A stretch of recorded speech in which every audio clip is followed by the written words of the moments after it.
Bonjour à toutes et à tous, bienvenue dans l'actualité de ce 8 septembre. Et pendant la crise, une information est passée un peu sous les radars. Elle concerne pourtant la sûreté nucléaire. La centrale de Golfech est à l'arrêt depuis une semaine. L'autorité de contrôle a noté, je cite, de graves dysfonctionnements. Christine Ravier, Thierry Villégier. Une image rare. Depuis 8 jours, les 2 réacteurs de la centrale de Golfech sont à l'arrêt. Pour le numéro 1, il s'agit d'une opération programmée pour un changement de combustible, mais tous les regards sont tournés vers le numéro 2. Un incident sur le circuit électrique serait à l'origine du problème, d'après la direction, ce que confirme la CLI, la commission locale d'information. Un incident électrique, c'est-à-dire sur la partie production d'électricité, c'est-à-dire l'alternateur, la machine qui fait du courant à partir du fonctionnement de la turbine. Un incident électrique sur une armoire, ça fait partie des incidents techniques qui peuvent arriver sur tout ce qui est électrique.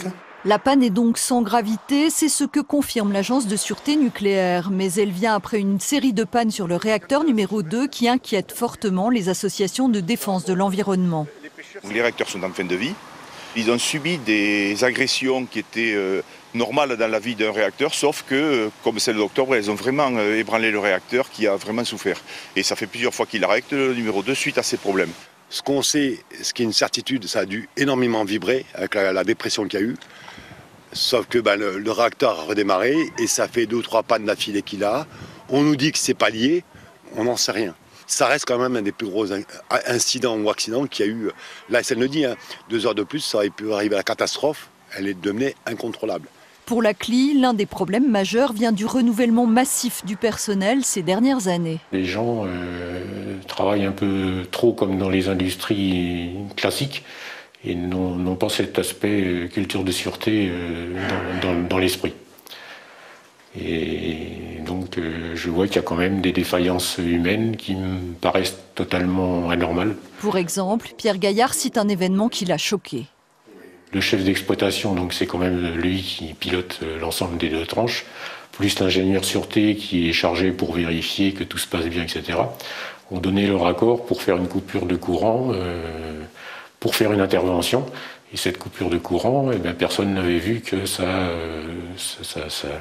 rendait indisponibles des systèmes de sauvegarde, des systèmes qui sont mis en action lorsqu'il y a vraiment un incident grave. L'autorité de sûreté nucléaire a procédé à une inspection de revue en 2019 et constaté des dysfonctionnements très préoccupants. L'ASN considère en 2019 que la centrale de Golfech est en retrait en matière de radioprotection des travailleurs et qu'elle est nettement en retrait en matière de sûreté nucléaire. La qualité des opérations d'exploitation s'est détériorée en 2019, raison pour laquelle l'ASN a demandé un plan d'action et un certain nombre d'actions correctives à être complétées par l'exploitant. L'ASN dit suivre de très près l'application de ces directives, d'autant que l'État veut prolonger la vie des centrales existantes. Même si cet été, l'activité a dû être arrêtée comme l'an dernier, car les eaux rejetées dans la Garonne étaient trop chaudes. Un problème qui ne peut que croître avec le réchauffement climatique.